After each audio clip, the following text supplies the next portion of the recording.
Good evening. You are listening to Framed and Bound, a podcast where literary people talk about films set in the book world. My name is Tobias Carroll. I'm your host. My guest this episode is writer, visual artist, and editor William Lessard. We will be talking about a film that's about the life of a writer and was written by a very recognizable name, the 1987 film Barfly, directed by Barbet Schroeder and written by Charles Bukowski. The film stars Mickey Rourke, Faye Dunaway, Alice Krige, Jack Nance, and Frank Stallone. It follows the life of hard-drinking writer Henry Chinaski in 1980's Los Angeles. Barfly is available to rent on Amazon and apparently nowhere else, at least legitimately. There's also an Australian region-free Blu-ray that was released earlier this year.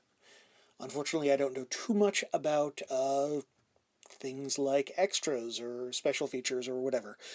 So if you're looking to own this movie in a high-definition transfer, you may need to do a little bit more research on your own. Anyway, here is our discussion of Barfly. Just on the meta level, I have a lot of thoughts about Bukowski. I have a lot of thoughts about this film and his writing. When I was a kid when this came out on video, and I can remember seeing it in video stores because I'm pretty sure that my introduction as a child, that this is how I learned what a barfly was, because I think I was probably in Lincroft Video in Lincroft, New Jersey. Shout out to Christopher Jansma if he's listening. Who is a literary scion of Lincroft. And I remember seeing it and I was just like, what's that? And I was like, it was in the new releases and I was like, oh, that looks kind of prestigious. And I was like, Mom, what's a barfly? And she was just like, oh, I think she was probably like, oh, hoo boy, I was gonna be having this conversation a little further down the road. I saw the movie in the theater. I obviously am hundreds of years old, so that's how I was able to see it in the theater. But decades and decades hence, I'm struck by how much fun the movie is and how well done it is according to what it sets out to do, which is to entertain us and inform us, maybe a little bit, not in a sententious way, but to kind of give us an insight, excuse me, into its subject, namely Henry Chinaski, aka Charles Bukowski. And by entertaining, I mean, if you watch a movie, and I mean movie, not film, I mean movie, popular entertainment, and you walk away and you can remember quotes from the movie, even now after not seeing it for a long time, and you can remember scenes from the movie, I think that's a successful movie. This is my first time seeing it, and I saw it, very in the last few days. And actually, I'm actually very curious to see how this kind of steeps in my brain for me, because I will say I had somewhat mixed feelings, but I also think, and here is where I'm probably going to get some hate mail, I also kind of have mixed feelings on Bukowski. So I've never, I've read some Bukowski and I've liked Bukowski, but I've never been a huge, I also know people who are, dedicated fans. And I mean, it's funny, when I was a young and growing up and listening to punk and hardcore, I saw and own a lot of music by, and still do, the band Hot Water Music, which I did not realize for a few years was that their name was in fact a Bukowski reference, and I believe actually led to something of a controversy when another band who was also named after Hot Water Music, there was some kind of a lawsuit filed, which I think I have the Floridian punk band's one album where they are credited as the Hot Water Music Band. But for a while I was just like, oh, Hot Water Music, they're from Florida, it's hot down there and there's water, and it's like, no, Toby, this is they're all into Bukowski. And I was like, okay, that makes a lot more sense. I mean, it's interesting that you mention punk, because that's exactly where I think he was coming from, albeit in his own sweet way. Yeah. The whole idea that you're a working class person and you're going to make art however you can. And this is sort of how it's done, or this is an example of how one person did it. I Yeah. feel like that is the baseline point of the movie and everything that Bukowski did.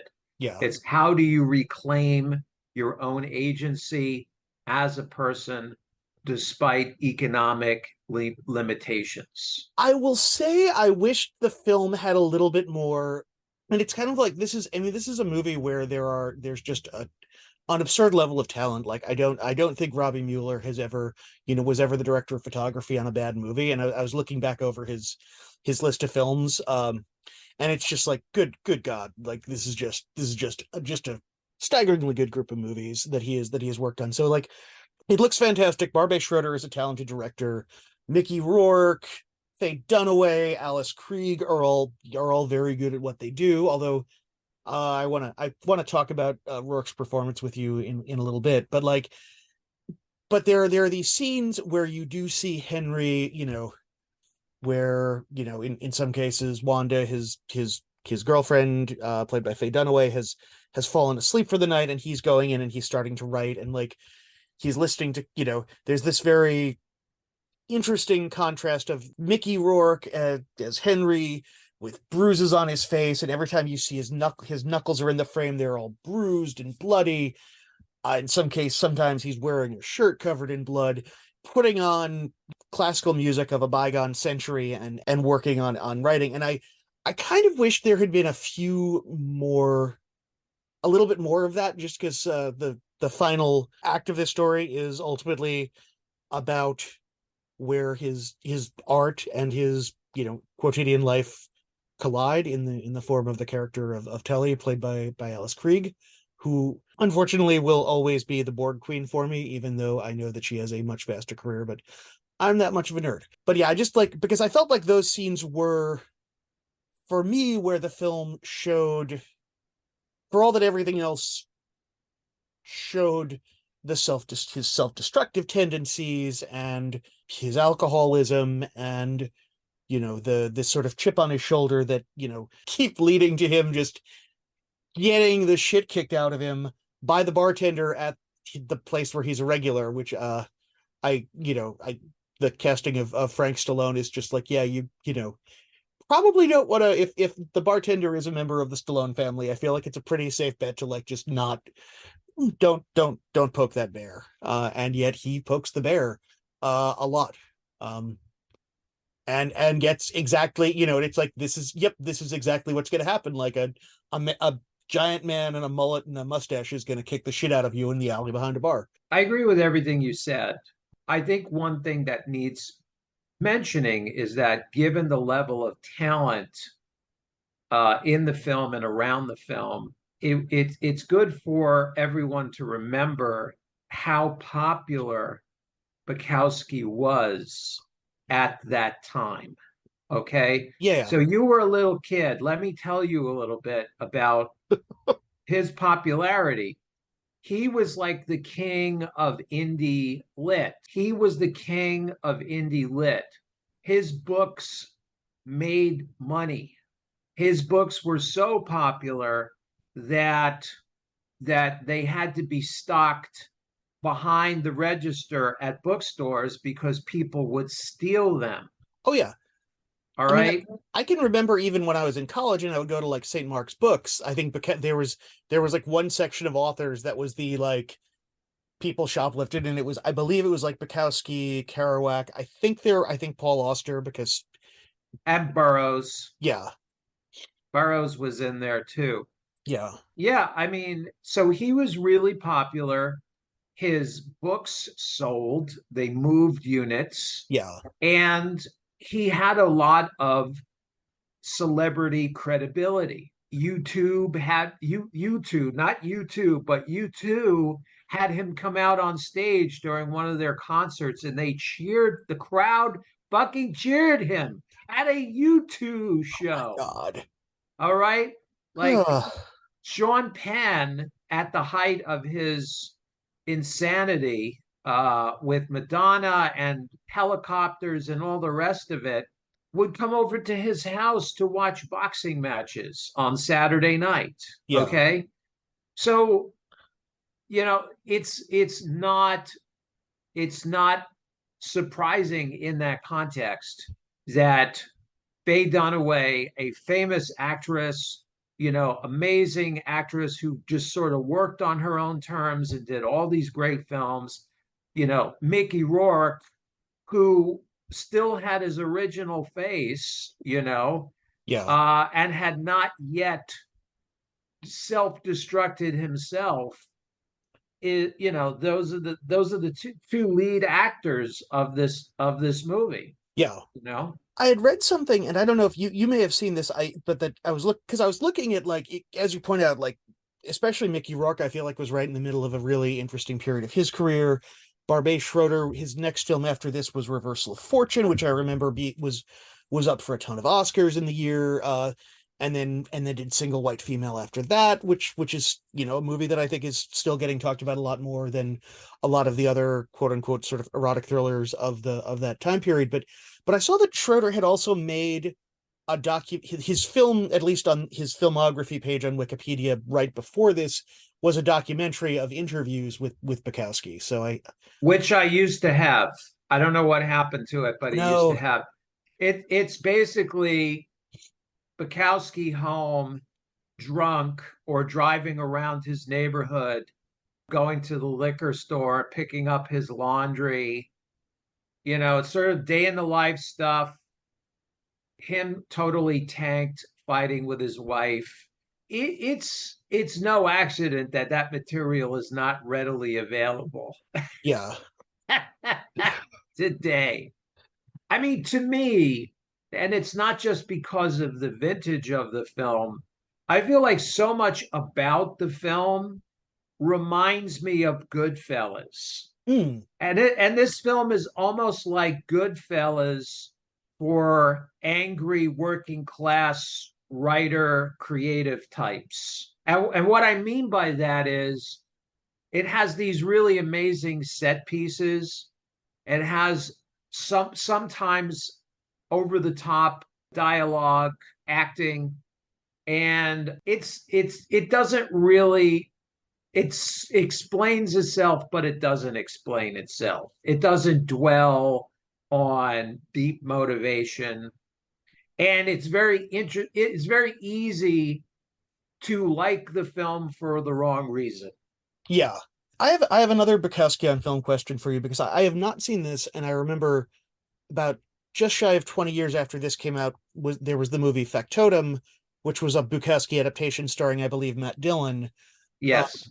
which I've not seen, and I remember seeing some fairly positive reviews when it came out, but I thought, and I would be curious to see that because this film was written by Bukowski himself, and Factotum, I believe, is an adaptation where it's working through another writer, and I would be curious to see. I'm very curious now to see like what happens if you're adapting Bukowski a third person's perspective as opposed to just this where at least ostensibly like this seems to have been a writer and a director who had a relationship before this film and then collaborated on this film. And I mean, Bukowski, I believe, makes a cameo in this, which Yes.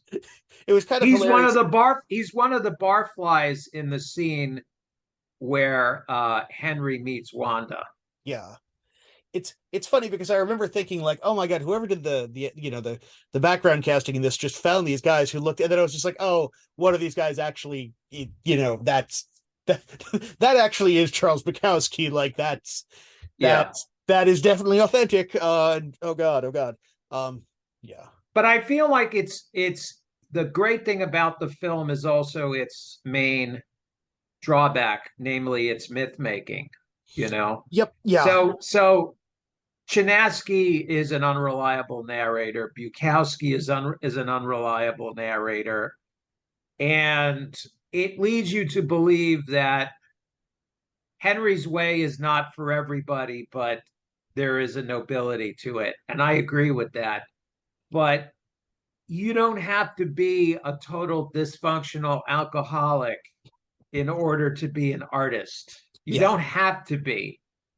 So there are all these other deeper things that are not explored in this film, but are explored in other books that Bukowski did. Like, it's like this is a movie, but the film, which was never made, is Ham on Rye.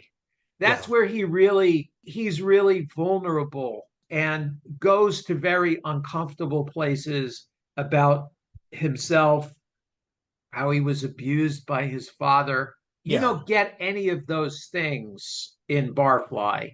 It yeah, it kind of begins in media res and sort of ends the same way. yeah, It's just this is ostensibly a few weeks in this character's life, but there is no real development. yeah, It's kind of a static thing, yeah. unless I'm mistaken.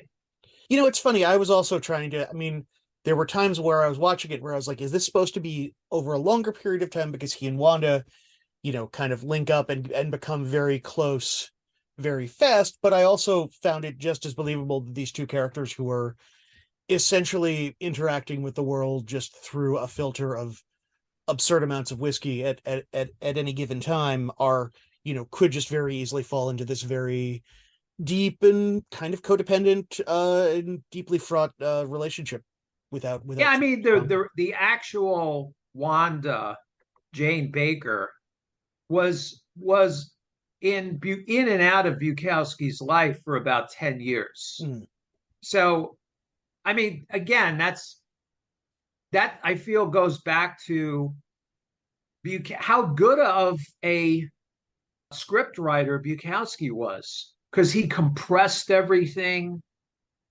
He yeah. has these memorable scenes.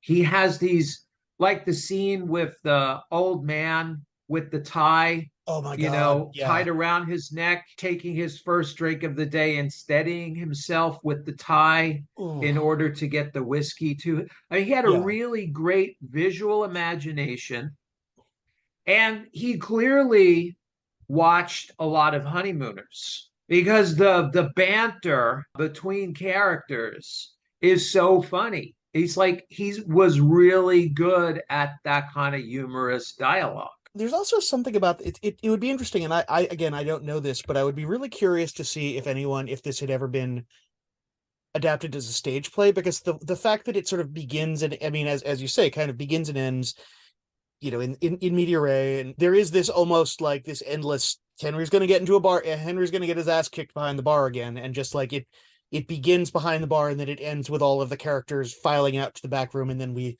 kind of pull back from there. I mean, it felt very dramatic, and I would actually be very curious to see how this might play out, because it almost felt like something like The Iceman Cometh, if the traveling salesman never shows up and it's just all of the people at the bar just getting progressively more and more hammered over the course of the night. I mean, the Iceman Comet is basically the bartender, it's the Yeah. ice in your drink.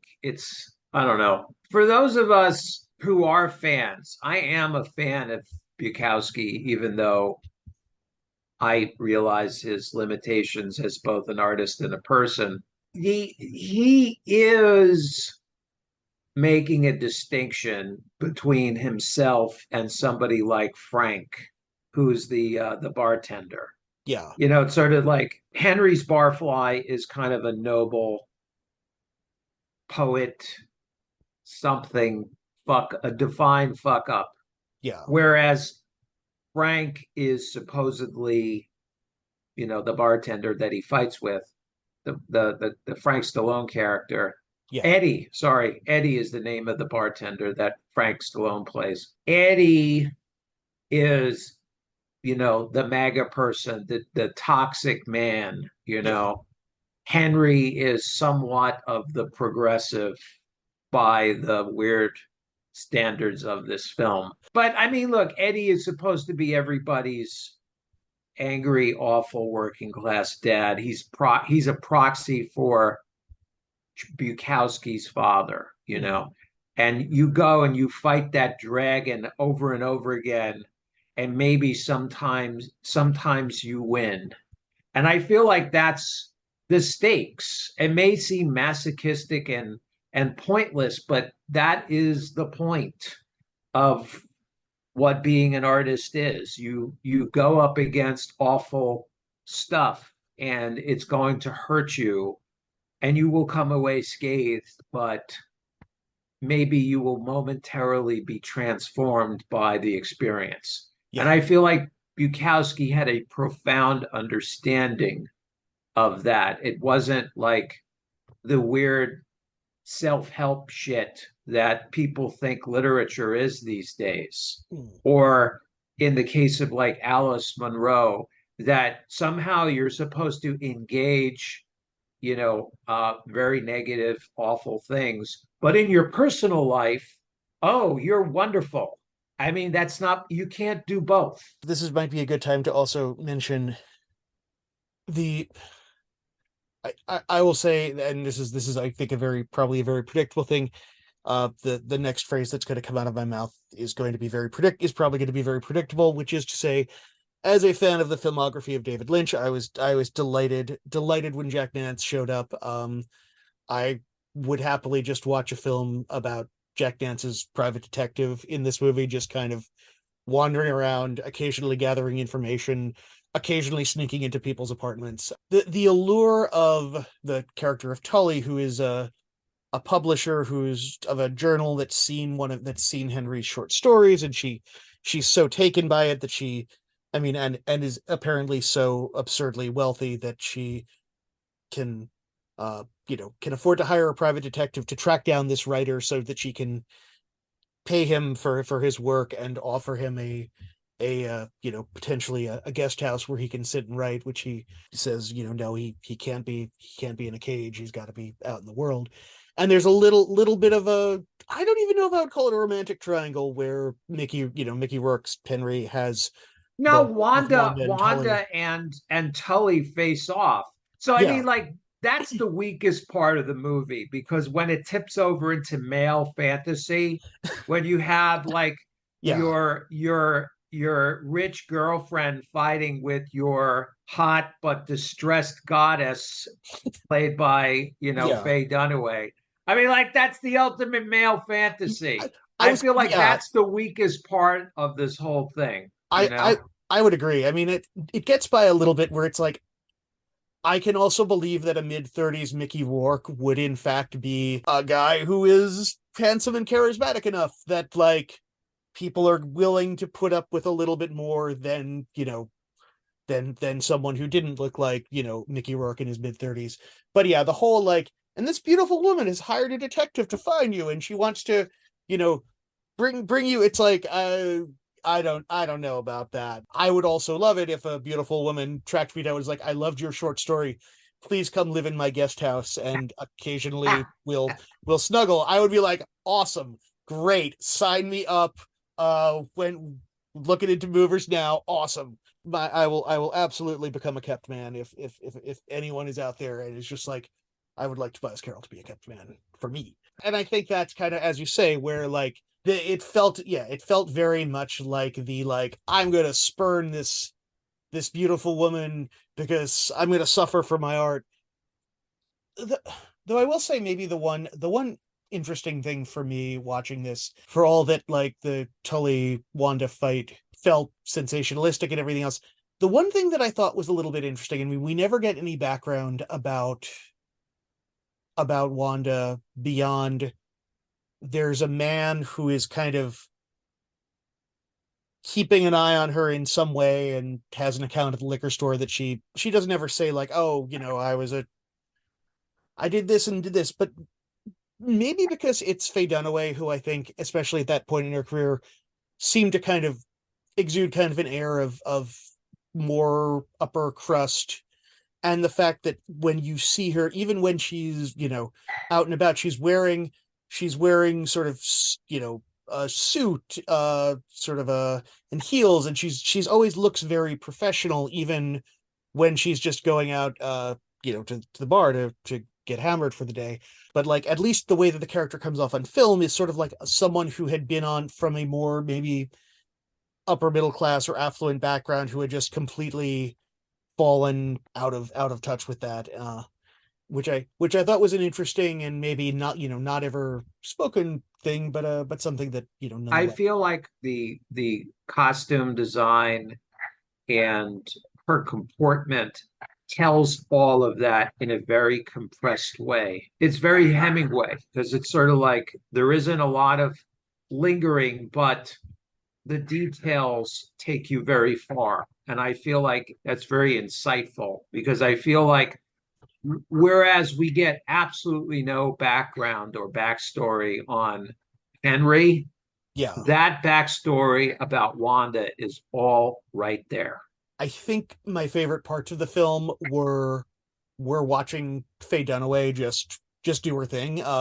The part where like the way that she plays this character who, and I've absolutely been around people who when they are drunk just suddenly are just like, this is now my purpose, I must do this. Like the scene where she just decides she wants corn, and so she's going to go up the hill and get corn, and they risk the cops see them and they're chasing him, and that was the point where I was like, oh wait, she's like sprinting down the side of a hill with corn inside of her shirt in heels, which is this sort of ridiculous image, but it's also a very sad image, but it also again kind of tells you all of these things about this character. Yeah, I mean, I wish there were more of that in the film. Yeah, because I also think she made Rourke's performance whenever all of the scenes, like my favorite scenes that Mickey Rourke had. I thought his scenes with her opposite her, where the two of them are playing off each other, were like, I mean, there's a lot going on here with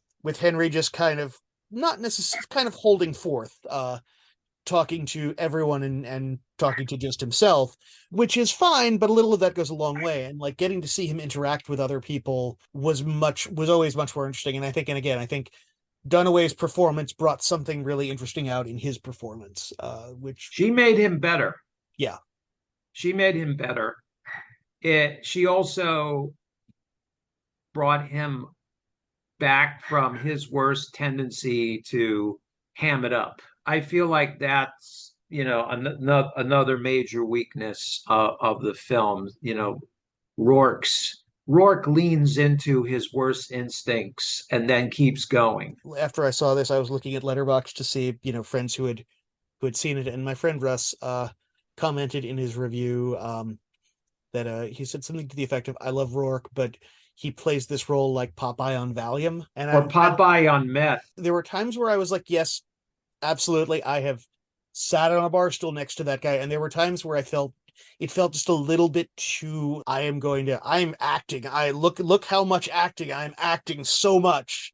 Yeah. I mean, and a lot of it was here I am, Mickey Rourke playing this role. I don't know if it's the last thing that I saw him in, but I mean, I thought Rourke was terrific in The Wrestler, and I feel like for all of the weird shit that he's been through and all the stuff that he's put his body through and everything else, like I think one of the things that I liked about him in that, which is a film that I have very mixed feelings on, but like there seems to be much less of that, like I am going to show off, and much more of just a sense of like someone knowing how to kind of not even disappear into a role, but just like inhabit it in a way without the sense of like needing to show off. And I feel like in this she's still kind of shown off a little, which again is fine. Like he's a handsome, talented guy at probably the peak of his like hotness in every sense of the word as an actor.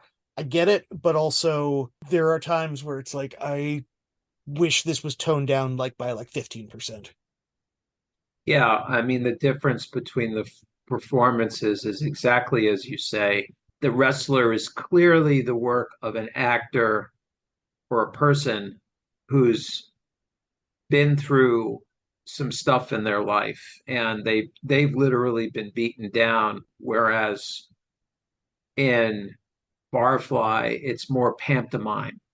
Even though wrestling is supposedly fake, Yeah, the ravages and the emotional impact of things is far more palpable and immediate than it is in Barfly, where it's very stylized. You don't entirely believe Henry. You don't believe his anguish because you don't know where it's coming from. You Yeah. just know that he doesn't want to fit in with the world. The whole motivation as of why, what happened to him, how was he fucked up by life? There's no explanation. In a Yeah. way, I mean, I talked like I said, oh, it's kind of like a Goodfellas, right? Because it has, these sensational elements that really work on you. But I feel like almost like it's a Marvel cinematic universe origin story. It's just like how, here's our superhero. He's, doing these things, and then his major accomplishment is that he continues to live and denies the rich girlfriend and everything that it implies. There isn't much emotionally at stake, Yeah. not again like in Ham on Rye, where you really get the idea that this person has had a terrible life and is trying to keep themselves above water. There's one thing that I thought was very interesting because I've the books of Bukowski's I've read. It was very weird because I mean they had been written decades ago by the time I was reading them, and it also they always felt kind of even even if they weren't specifically set in the past, they always felt like they were set in the past. So it was a little strange to see as I'm watching this because there are certain scenes, especially in his first apartment at the very beginning, where it's just a wreck. And like if you had showed me that version, that Henry getting out of there and walking out and it being the Great Depression, I would have been completely like, oh yeah, that tracks. Or the 50s, I would have been like that tracks. It was very a little surreal sometimes to see him walking down the street and there's a USA Today kiosk or there's I it brought a smile to my face. There's a giant Spaceballs billboard in the back of one shot, which I was like, could there be two films that are that much more, just completely different in every way, shape, or form. And it would be Barfly and Spaceballs. Like that would just as a double bill, that would I think give people just the tonal whiplash of their lives. I mean, I feel like that had a lot to do with addiction as much as it had to do with the artist himself. Because at the time, Bukowski was in his mid 60s, Mhm. early 60s. So, he wasn't a reliable source of like what's the latest in pop culture. Yeah. Like he and his experience were sort of fixated on an earlier time, and his mentality is a depression mentality. He gets tacked on to the beats, but Yeah. he's not a beat. He's sort of like a working class 19th century 1930s socialist. He's like an angry Marxist who wants to kill his boss. Yeah. This is not I'm reading, I learned Marxism out of like a book that costs $50 in my Ivy League grad school program. This is a person who went to jobs and learned about power dynamics very directly. I feel like the film has that sort of, dislocation. But I feel also is that if you're an addict of anything, your world is your own little island of you go to the bar, you go to the place where you get your food. It's a very small narrow place, and it's your world, and then there's the outside world where everybody else is living. So I Yeah. feel like that's why there's like an awareness of this bigger world, but you're an addict and you live in your own little world. And I, Yeah. I feel like Bukowski almost decided, like, let me write about that other world because one of his last novels is Hollywoodland. Hollywoodland is in a sense, a roman, a clef about the making of Barfly. So it goes more into Hollywood and the larger milieu, that you allude to, because it's like, yeah, there's another world behind Henry Shoulder, Spaceballs, and Yeah. Hollywood. But it's this weird habit trail of like, here's my bar, here's my other bar, here's my liquor store, and you know, Yeah. that's your whole existence. So there's that actually brings it around to the I think for me, I think probably thinking about this now, I think I'm gonna just call it and say I think maybe my least favorite scene of the movie is the one time we see Henry on a job interview and the woman interviewing him is saying like, well, there are a lot of gaps in your resume, and he's kind of doing his like, theoretically he's trying to interview for a job, but he's really kind of doing his like, I am much smarter than you, I'm a rebel. But he also is very clearly just like you get a shot from his perspective of the woman interviewing him is wearing a skirt, and like he is just staring at her legs, and it's probably the worst.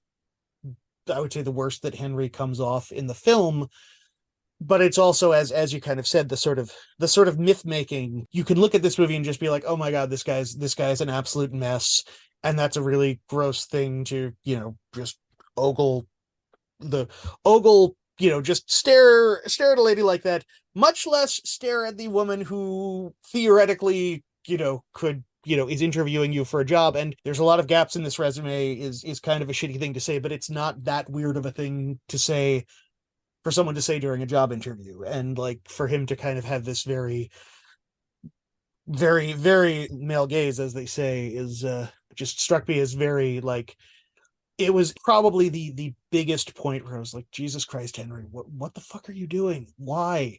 Stop doing that. That and the point in which he just decides he's going to start driving Tully's car, gets into a fight with a sex worker, and then decides he's going to ram her car into the couple making out in front of them so that they can feel death. Where it's like, if you watch it one way, it's like, oh my god, this guy is so self-destructive. He cannot allow himself to get anything good, and this is how damaged he is, and he won't, even when he is being handed a break, he will not take a break.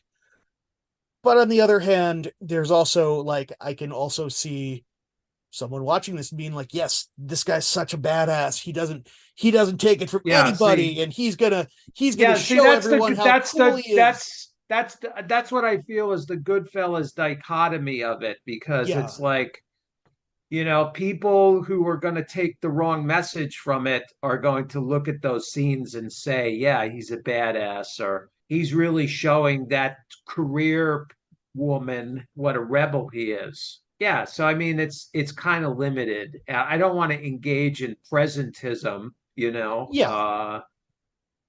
but I just feel like the film could have been so much more, but I guess it doesn't aim to be much more. It aims to be kind of a comic look at his life and a way of blowing up his own myth. And I feel like that's sort of the superhero movie aspect of things. This is also making me wonder, besides Factotum, the other movie that this has me curious to watch. Probably it's maybe weird that we have not brought this writer up until now, but I never saw the film adaptation of John Fonte's Ask the Dust, and I'm kind of curious to now. Despite the fact that I don't remember it getting terribly great reviews when it first came out, but I'm kind of curious, and I feel like Fonte and Bukowski are two writers who I just are sort of inexorably interwoven in my brain. I mean, you were saying before, Bukowski thought of as part of the Beats, and I feel like Fonte is probably the writer I most associate him with.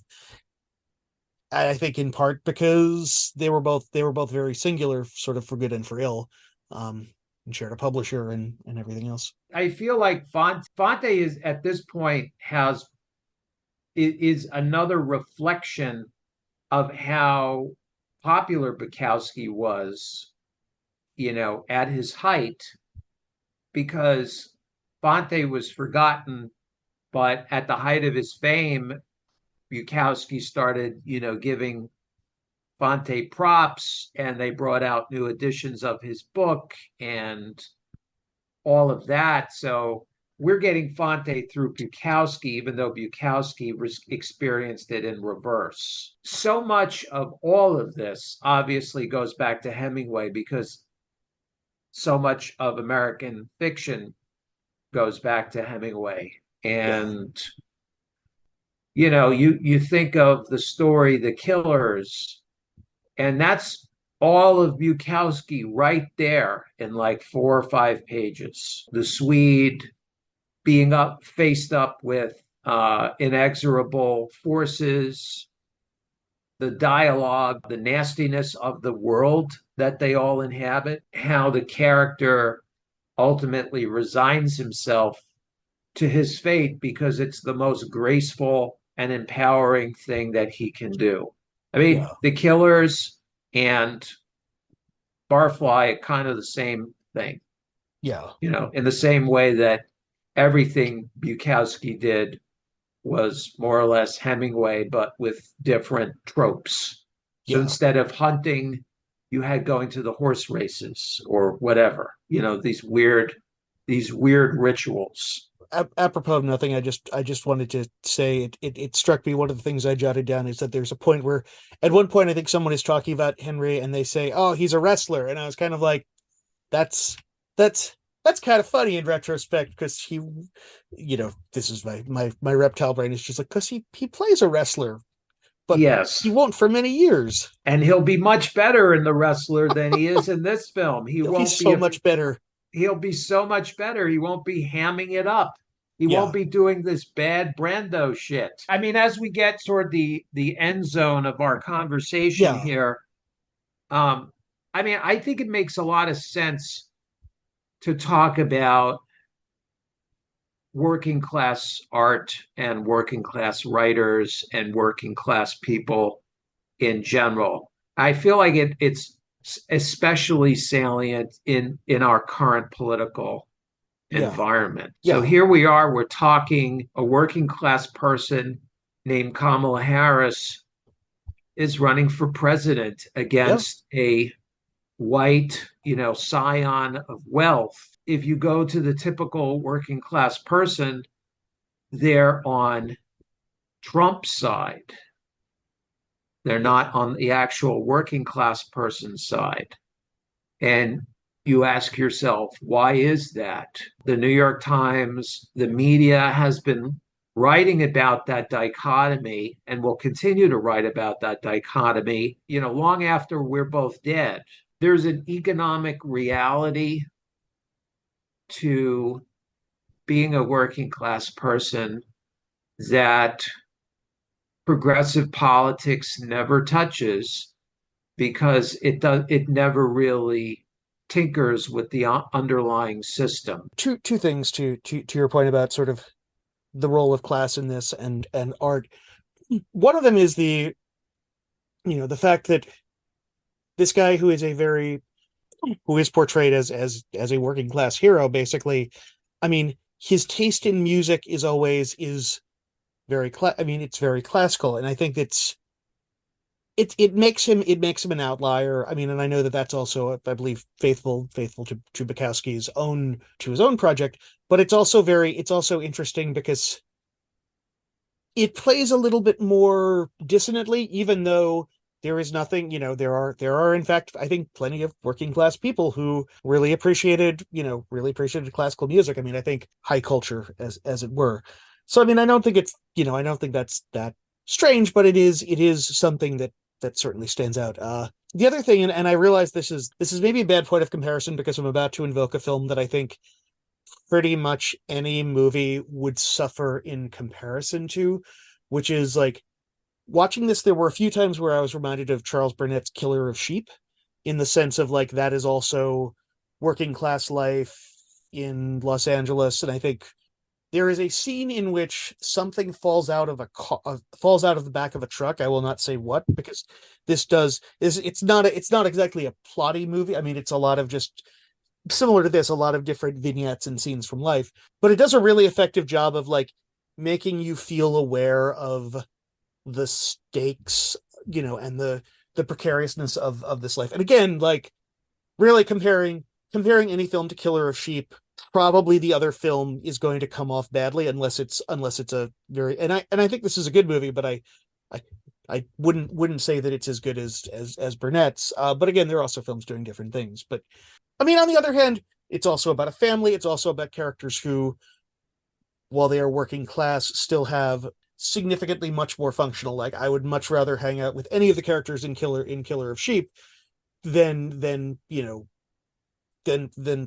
Henry, because I think Henry might end up punching me in the face, and I don't really want a 30-year-old Mickey Rourke punching me in the face repeatedly. That was a very long digression.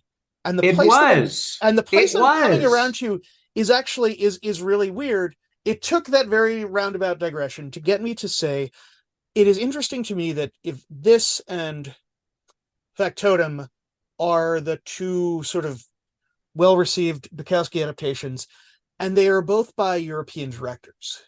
Schroeder is, I believe, Swiss, and the director of Factotum, I think, is Danish or Norwegian.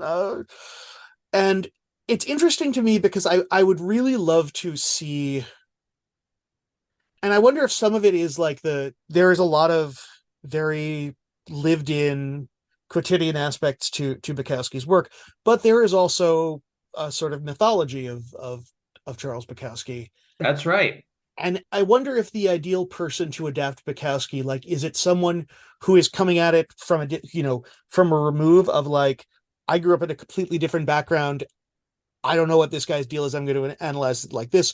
Or is it someone who is just like, well, I am very familiar with all of these things that he describes, and I'm going to, you know, go in and make it feel, much more lived in, and go that route. Well, And I it's and I like, and I have no idea it's so which one like, you mean. who would you want to direct this film? Would you want Nick Cassavetes? Would you want, Pasolini? Would you Mm. like Jean Genet to write the screenplay and have Fassbinder, direct the fucking thing? That would be fucking pretty interesting, Yeah. you know? I think the one thing that I would maybe be curious to see is kind of a way to adapt Bukowski that also acknowledges some of the mythology and some of the myth making that comes into it. So I guess really what I would like is like a Michael Winterbottom's Tristram Shandy, but for Charles Bukowski. If they did it today, everybody would look like Instagram models.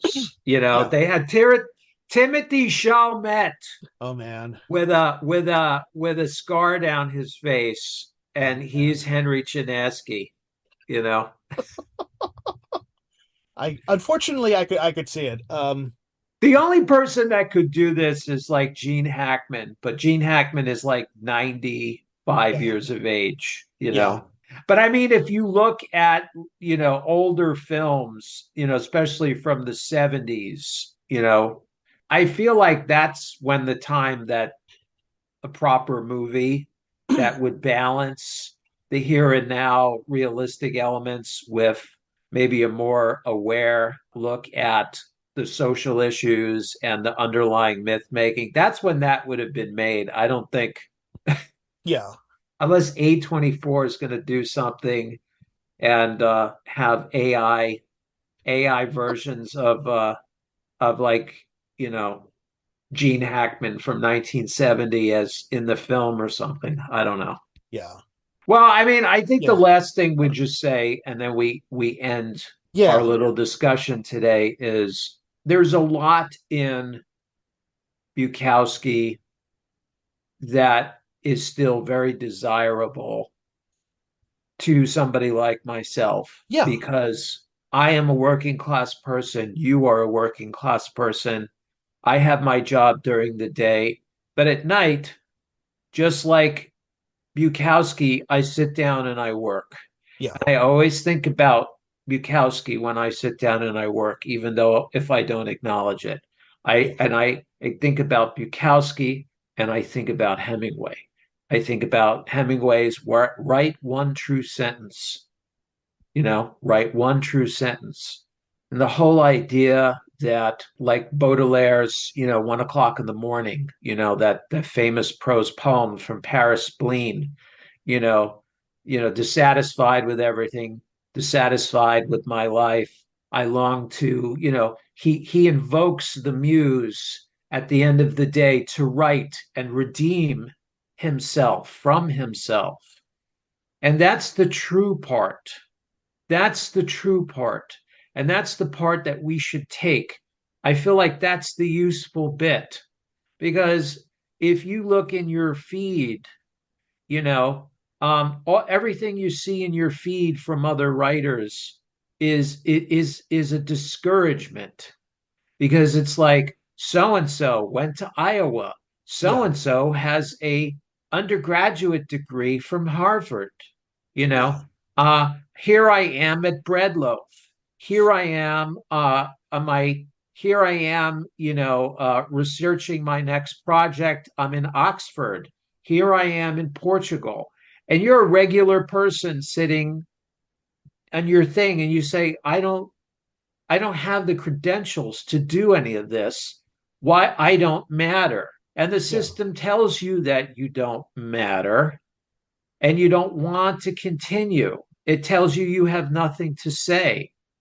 So the idea that there is a writer somewhere, or there are writers there telling you that your stuff does matter, that's a very powerful thing. And I think that's why people should read, somebody like Bukowski, even though you kind of take it with a grain of salt, as it were. Yeah. You don't accept it whole cloth. Yeah.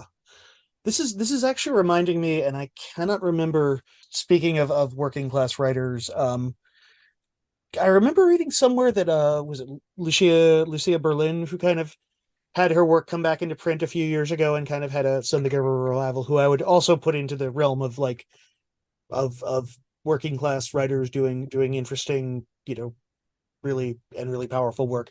I remember reading somewhere that I think something of hers was maybe getting adapted, but I don't know what is happening with that.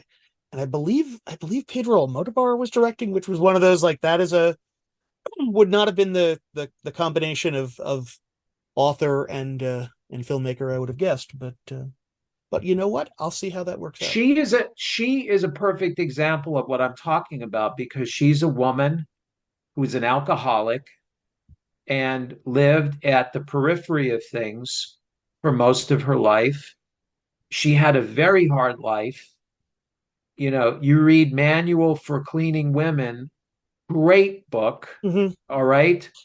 Um, and the title story is is about a person who cleans other people's houses and she's observing the upper class, and then you find out that it's a kind of the whole thing is about mourning for a friend of hers who I guess died or committed suicide. But the point is that she's dealing with very rough stuff, and she didn't get much attention at all during her lifetime. But it wasn't until Lydia Davis came along and said, this is a writer who deserves. So it's like, Lydia Davis, who's somebody from the Yeah. upper echelon, so to speak, says we should read this person. And then there was this Lucia Berlin, you know, renaissance, as it were, for a few years, Yeah. about 4 or 5 years ago. Yeah. Yeah, I mean, I hope somebody makes a film. It'll probably be like the Lucia version of Barfly, like a popular entertainment that hopefully gets people to go back and read her work, Yeah. I mean, I recently interviewed Diane Seuss.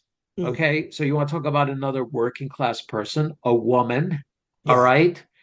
And it's this thing, it's like, how does a working class person continue and persist to write, when all the markers are against you? I mean, it's the whole, like, you're in Brooklyn, this, you live this all the time. You're talking to somebody and they're looking over their shoulder to see if there's someone else more important in the room that they should be talking to. Yeah. Everybody's a credentialist and a careerist, and they think they're going to win poetry, and Yeah. there's nothing to win, man. I mean, all of these, you send out a manuscript and it's a contest. It's always a contest. Yeah. How about you just fucking publish the shit or you don't publish the Mm, shit? Why does it have to be a fucking contest? mm. I guess just to wrap up, is there anything of yours that you want to promote in this space? I recently did a series, I'm still working on it, of essays for Jacket 2 on digital poetics. And it talks about, the 21st century and the internet and how poetry has been altered. And it kind of rails against, how out of touch most poetry is these days. And a lot of that goes back to class because I feel like a lot of these artists are wealthy, so they don't have to work for a living. So they don't really engage with how life has changed. Yeah. They go about their daily lives, they text message, they do social media updates, but then when they sit down to write, they think they're sitting there with a candle and a quill, and that's why the art is so irrelevant. So I talk about different aspects of that. It's an ongoing series, so should check that out. I did a chapbook with Kern Punkt not too long ago. It got a lot of really good reviews. Nice. I used PowerPoint templates and found language from Google Patents. It's about the loss of agency and the rise of AI and all of this other stuff, but I try to make it entertaining. So, and also listen, anybody listening, I'm also an editor at Heavy Feather Review, and we're always reading weird stuff. So please send us your weird stuff. Awesome. And that is what we had to say about Barfly. I had a whole bit worked out before recording this episode where I was going to just keep mispronouncing this movie's title as Barfly, and I was going to see how long it took William to correct me, but then I thought that would be probably a shitty thing to do to my guest, and so I did not do it.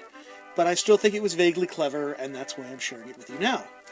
We'll be back in 2 weeks. In that episode, Drew Buxton and I will be talking about adaptation, and after that, we're going to have a couple of episodes where we talk about Stephen King adaptations about writers. If I had timed this better, we would have had the Stephen King episodes go up right before Halloween, because it's spooky season and everything like that, but I did not quite do the timing as precisely as I would have liked. So, November's still pretty spooky, right?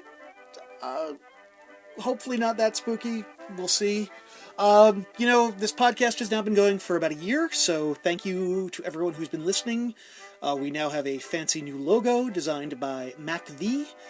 And if you enjoyed the podcast, as always, please leave a rating on your app of choice. And thanks to the folks who have left a rating. It's really encouraging to see that out there.